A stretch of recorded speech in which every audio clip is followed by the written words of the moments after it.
নজর রাখবো পরবর্তী সংবাদে। গতকালকে রাত্রে দুষ্কৃতীদের দ্বারা আক্রান্ত হন সাংবাদিকরা। সাংবাদিকদের একটা অংশ এই ঘটনা নিয়ে তীব্র প্রতিবাদ জানিয়েছেন। ঘটনার প্রতিবাদে আজকে রাজ্য পুলিশের মহানির্দেশকের সঙ্গে দেখা করলেন সাংবাদিকদের প্রতিনিধি দল। বিশেষ করে আক্রান্ত হচ্ছেন সাংবাদিকরা বিভিন্ন ক্ষেত্রে গিয়ে। গতকালকে রাত্রেও ঠিক একই ঘটনা, মঠচৌমুহনী এলাকায় দুষ্কৃতীদের হাতে আক্রান্ত হন 4 জন সাংবাদিক এবং তার বিচারের দাবিতে পুলিশের মহানির্দেশকের সাথে দেখা করলেন, সাক্ষাৎ করলেন রাজ্যের সাংবাদিক মহল। পুলিশের সদর দপ্তর থেকে সেই ছবি আপনাদের দেখাচ্ছি, যেখানে গতকালকে রাত্রের এই ঘটনাতে সমস্ত সাংবাদিকরা ক্ষোভে ফেটে পড়েছেন। সকলে দেখা করেছেন ডিজের সাথে। কি বক্তব্য উঠে এসেছে ঘটনা প্রসঙ্গে প্রথমেই শুনবো সাংবাদিক প্রণব সরকার, তিনি কি জানিয়েছেন, এবং সাংবাদিক শানিক দেবরায় তার কি মতামত উঠে এসেছে শোনাবো। সাহেবের সাথে দেখা করেছি, যিনি ভারপ্রাপ্ত ডিজি সাহেব রয়েছেন।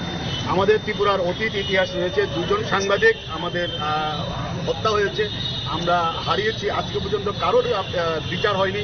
অনেক সাংবাদিক গত 10-15 বছর আক্রান্ত হয়েছে। আমাদের প্রতিবাদী কলম পত্রিকা অফিস ভাঙচুর করা হয়েছে, একদম ধ্বংস করে দেওয়া হয়েছে।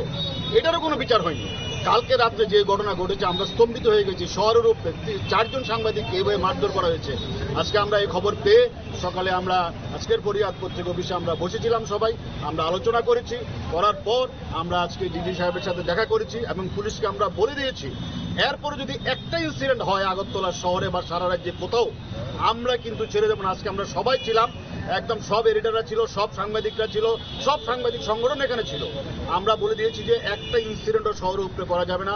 সাংবাদিকরা ইলেকট্রনিক চ্যানেল যারা আছে, প্রিন্টের যারা আছে, তারা অধিক রাত্র অবধি কাজ করে, অধিক রাত্র অবধি কাজ করবে তারা, যাতে ওদের যাতে কোনো ডিস্টার্ব। ডিজি সাহেব আমাদের এসিউর করেছে যে সাংবাদিকরা রাত্রে যদি কাজ করে ওদের কিছু হবে না।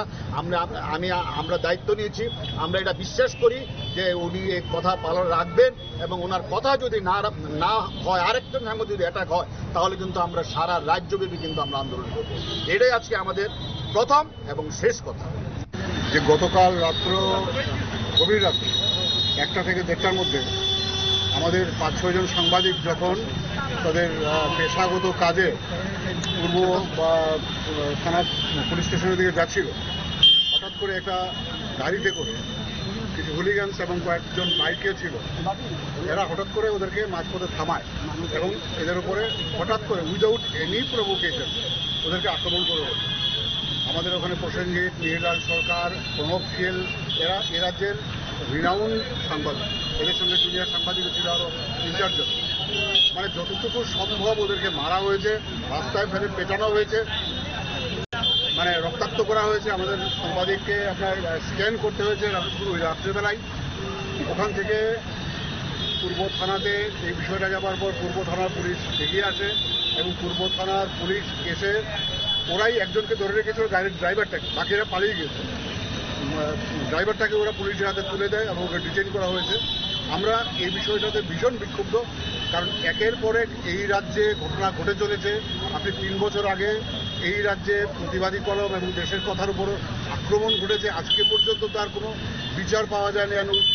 আমরা এটা এইমাত্র ডেপুটেশনে সেটাও বলেছি যে 3 বছর যেদিন পূর্তি হলো সেই রাত্রে তার অ্যানিভার্সারি পালন করা হলো, আমাদের আবার সাংবাদিক PT. So this is a regular incident of the state and regular incident of the city. তো এটার বিরুদ্ধে আমরা সমস্ত এডিটর এবং সমস্ত জার্নালিস্টরা একত্রিত হয়েছে।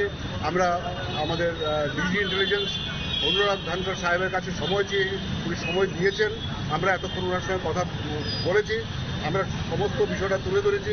বাই দিস টাইম উনি জানিয়েছেন যে গতকাল রাত্রে যে 3 জন কালপ্রিট আমাদের যুব মোর্চার নাম নিয়ে আমাদের এই সাংবাদিকদের উপর আক্রমণ করেছে, রক্তাক্ত করেছে, পিটিয়েছে, অপমানিত করেছে, ক্যামেরা ভেঙেছে, মোবাইল ভেঙেছে, তাদেরকে গ্রেপ্তার করা হয়েছে। 3 জনকে ইতিমধ্যে গ্রেপ্তার করা হয়েছে এবং বাকিদের সার্চ করছে পুলিশ এবং ইমিডিয়েটলি ব্যবস্থা করবে।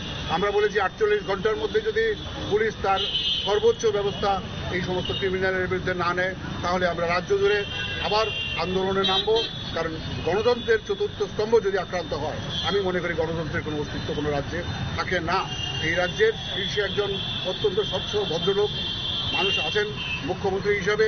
আমরা ওনার কাছে এই আপনাদের মাধ্যম থেকে আবেদন করব, আপনিও দেখুন, আপনি বলুন, পুলিশকে বলুন এবং অন্যান্য যে আপনার মেশিনারিজ আছে আইন শৃঙ্খলা রক্ষার জন্য তাকে তৎপর করুন, যাতে করে এই সমস্ত আসামিরা শুধু সাংবাদিকদের উপর নয়, সামনে একটা পুজো আসছে, রাস্তা ঘাটে সর্বত্র যাতে আইন শৃঙ্খলা বজায় রাখে এবং যাতে কোনো মানুষ অপমানিত না হয় এই ব্যাপারে সতর্ক থাকে।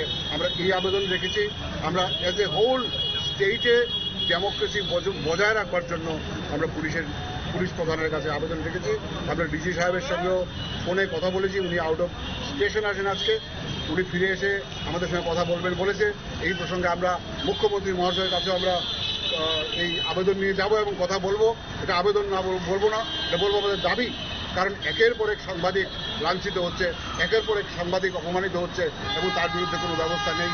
এবং নেশার অত্যন্ত বেশি প্রাদুর্ভাবের কারণেই এই সমস্ত ঘটনাটা ঘটছে বলে, মাদকের প্রাদুর্ভাবের কারণেই ঘটনাগুলি ঘটছে বলে আমরা বিশ্বাস করি। সমূলে উৎপাদিত করবার জন্য আমরা অনুরোধ রেখে এসেছি। এখানে সব সিনিয়র সাংবাদিকরা ছিল, সিনিয়র এডিটররা ছিল, উনি আমাদের এশিওর করেছেন।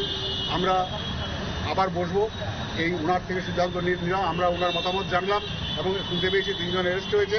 এরপর আমরা বসে তারপর আমরা পরবর্তী সিদ্ধান্ত নেব। যদি প্রয়োজন হয় আমরা রাজ্যব্যাপী আন্দোলন করবো এর বিরুদ্ধে। আপনারা শুনলেন সাংবাদিকদের বক্তব্য। ঘটনা প্রসঙ্গে তারা তীব্রভাবে ক্ষোভ প্রকাশ করেছেন। 48 ঘন্টা সময় বেঁধে দেওয়া হয়েছে রাজ্য পুলিশকে, যাতে ঘটনায় জড়িতদের গ্রেপ্তার করা হয় অনতি বিলম্বে। না হলে আগামী দিনে সাংবাদিকদের উপর যদি এই ঘটনা পুনরায় হয়েছে, তাহলে বৃহত্তর আন্দোলনে নামবেন রাজ্যের সাংবাদিক মহল এবং সেই জায়গায় এর শেষ দেখে ছাড়বেন, এমনটাই বক্তব্য উঠে এসেছে আজকে সাংবাদিকদের পক্ষ থেকে।